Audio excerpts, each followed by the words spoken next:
เอาทุกคนมื้อนี้ก็จะพามากินซอยจุตับเนาะหรือสิเอิ้นอีกอย่างหนึงว่าซอยจุเนาะมีทั้งตับแล้วก็มีทั้ง30กีบหรือว่าเอิ้นอีกอย่างว่าคูคะนาเนาะทุกคนเนาะตอนนี้กำลังซอยอยู่ก็คือว่าภรรยาเขาเองเนาะซอยอยู่นี่เนาะนี่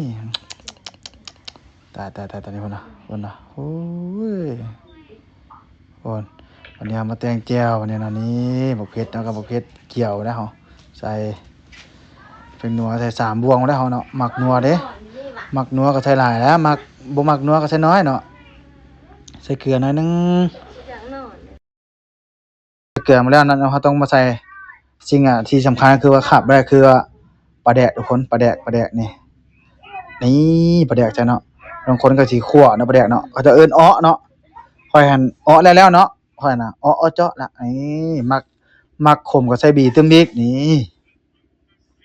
ตึมบีอีกจองนึงบ่ได้ข่อยน่ะบ่ได้ตึมน้อยแล้วข่อย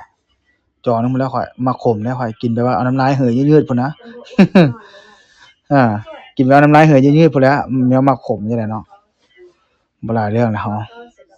ใส่ไปหลังจากนั้นก็ข้าวคั่วเนาะข้าวคั่วมันตึมเนาะนี่ข้าวคั่วมันตึม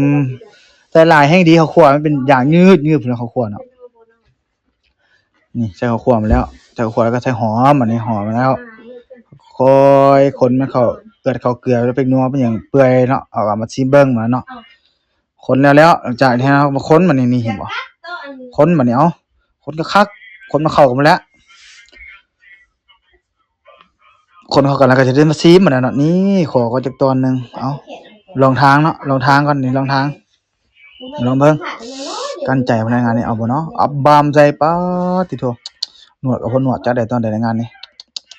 โอ้สุดยอดเป็นว่าคักพุ่นว่าเด้ยกโป้อีกเปิดโถเฮ็ดเองแซ่บเองนี่หลังจากนี้มา